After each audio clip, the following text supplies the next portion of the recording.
A'udzu billahi minasyaitonir rajim. Bismillahirrahmanirrahim. Alhamdulillahirabbil alamin wassalatu wassalamu ala asyrafil anbiya'i wal mursalin wa ala alihi washabihi ajma'in. Rabbi shrah li sadri wa yassir li amri wahlul 'uqdatam min lisani yafqahu qawli amma ba'd. Assalamualaikum warahmatullahi wabarakatuh.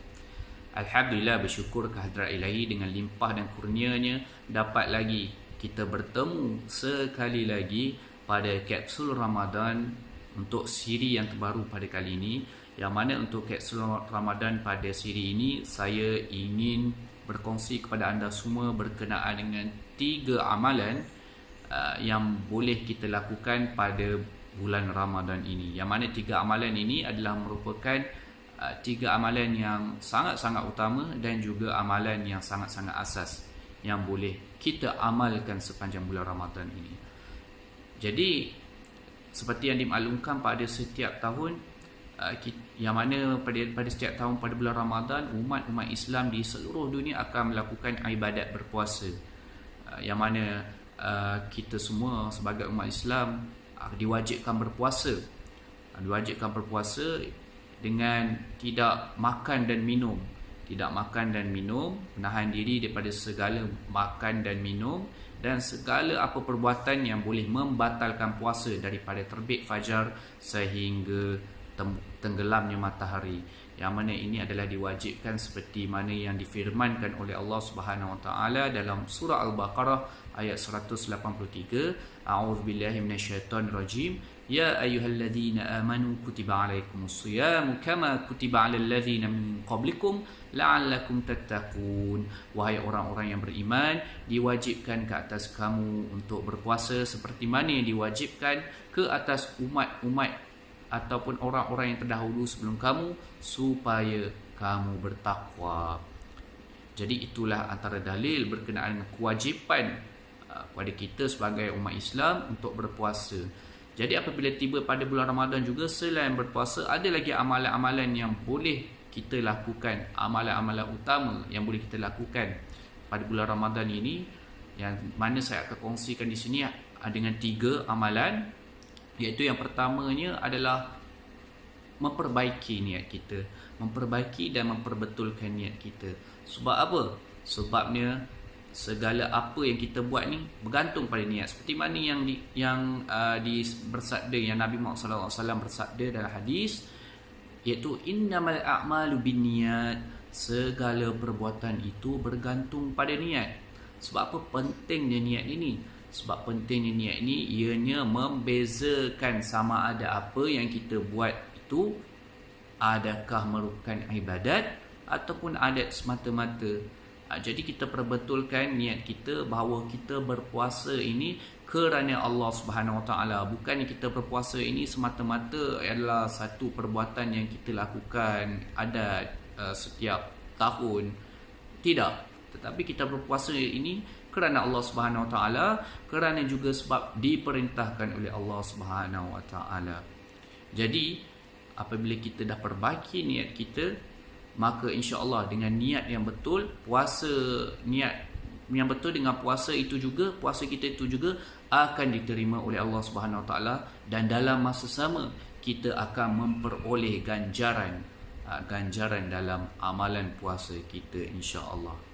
Kemudian amalan yang keduanya yang boleh kita lakukan pada bulan Ramadan, sepanjang bulan Ramadan ini adalah berdoa, iaitu sentiasa memohon doa kepada Allah Subhanahu Wa Taala. Sebabnya pada bulan Ramadan ini adalah bulan yang sangat-sangat special dan istimewa, yang mana Allah Subhanahu Wa Taala sangat-sangat mudah untuk memakbulkan doa kita. Sebab apa?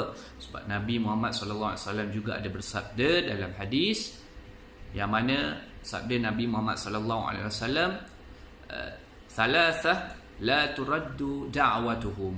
Ada 3 doa yang mana tiga golongan yang mana tidak ditolak doanya. Yang pertamanya Rasulullah kata apa? Al-imamul adil, pemerintah yang adil ataupun imam yang adil. Dan yang kedua dia was-shaim hatta yuftir, iaitu orang yang berpuasa sehingga dia berbuka. Dan yang ketiga dia wa da'watul mazlum, dan doa orang-orang yang dizalimi.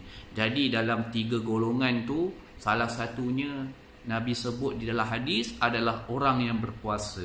Jadi melalui hadis ini dapatlah kita tahu bahawa iaitu doa orang-orang yang berpuasa ini sangat mudah untuk dimakbulkan oleh Allah Subhanahu Wa Taala.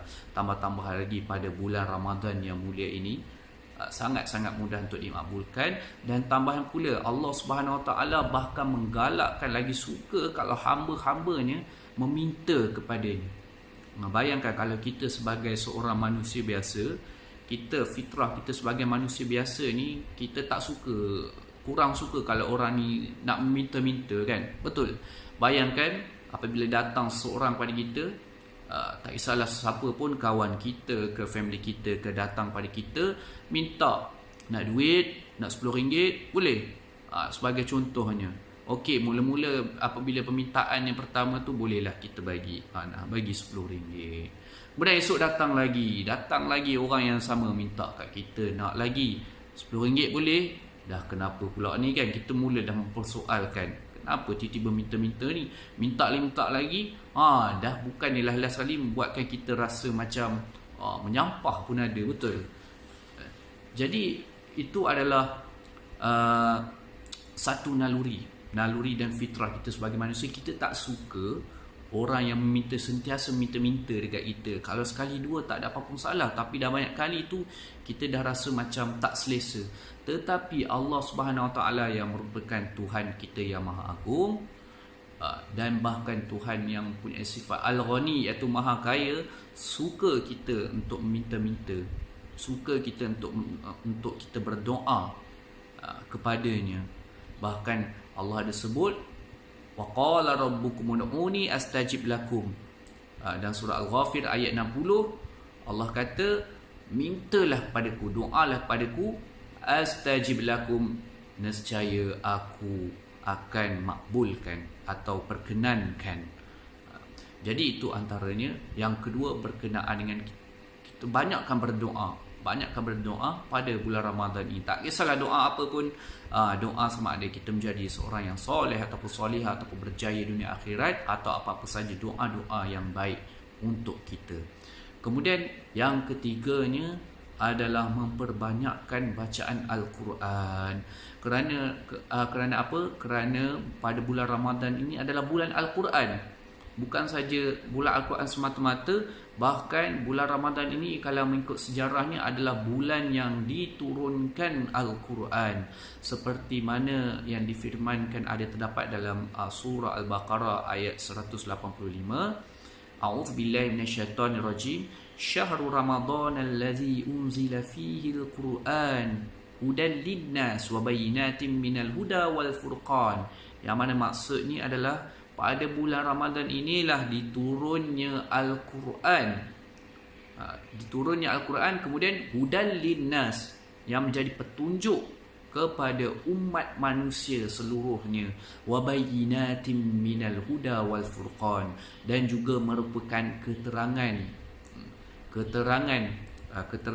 dan penjelasan untuk petunjuk, dan juga wal furqan, dan juga perbezaan antara benar dan juga yang batil. Jadi pada bulan Ramadan ini, apabila kita tahu melalui ayat ini, adalah merupakan dimaksudkan dengan simbolik pada bulan ini, bulan Al-Quran. Jadi perbanyakkan baca Al-Quran. InsyaAllah dengan baca Al-Quran ni banyak faedah kita akan dapat. Antara sudah tentulah pahala yang sangat besar, sangat banyak. Tambah lagi pada bulan Ramadan ini, pahala kita berganda-ganda. Bayangkan bila kita baca Al-Quran, setiap satu huruf Al-Quran tu kita akan dapat pahala.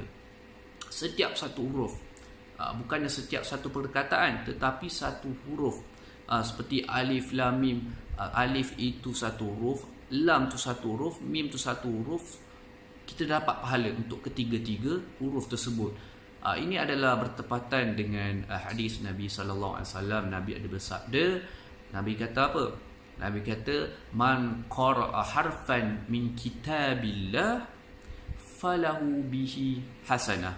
Barang siapa yang baca satu huruf pun daripada Al-Quran, kitab Allah, yakni Al-Quran, maka baginya apa? Iaitu kebaikan. wal hasanah bi asyri amsalha, dan untuk setiap kebaikan tu Allah beri iaitu 10 lagi kebaikan yang semisal dengannya. 10 lagi, kiranya 10 pahala lagi kita dapat, 10 kebaikan kita dapat, kan. La aqulu, kemudian Rasulullah kata la aqulu alif lam min harfun. Rasulullah tak kata alif lam mim itu satu huruf, tapi bukanlah itu satu huruf, tetapi yang satu huruf itu alif harfun, walam harfun, wa mimun harfun. Alif itu satu huruf, lam itu satu huruf, dan mim itu satu huruf. Maka dapat 3 huruf, 30 kebaikan kita dah dapat dah melalui bacaan tersebut. Bayangkan, itu 3 saja. Bayangkan bila setiap hari pada bulan Ramadan kita akan, katakanlah biasanya akan setiap pada bulan Ramadan itu khatam 1 kali Al-Quran, kan. Kiranya dalam untuk sehari itu, apabila dibahagikan sehari itu 1 juzuk. Bayangkan itu tadi Rasulullah sebut kalau 3 huruf. Ini bayangkan kalau 1 juzuk setiap hari, Masya Allah, berapa banyak huruf dah kita sebut dalam Al-Quran tersebut. Ditambah lagi pada bulan Ramadan ini, pahala kita berganda-ganda. Kiranya lebih banyak lagi pahala dan kebaikan yang dapat kita peroleh melalui bacaan Al-Quran tersebut. Jadi itulah berkenaan sebersikit berkenaan dengan 3 amalan yang boleh kita lakukan, ataupun sebenarnya banyak lagi amalan-amalan yang kita boleh lakukan pada bulan Ramadan selain yang saya sebutkan 3 tadi. Kita boleh qiyamul lail ataupun bersedekah, ada banyak lagi amalan-amalan lain.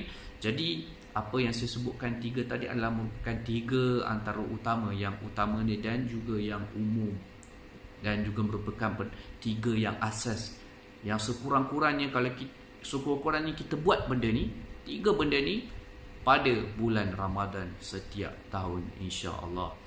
Jadi semoga kita sentiasa tergolong dalam golongan orang-orang yang sentiasa mengejar kebaikan ataupun pahala di sisi Allah Subhanahu Wa Taala, insya-Allah. Jadi sekadar itu sahaja perkongsian daripada saya.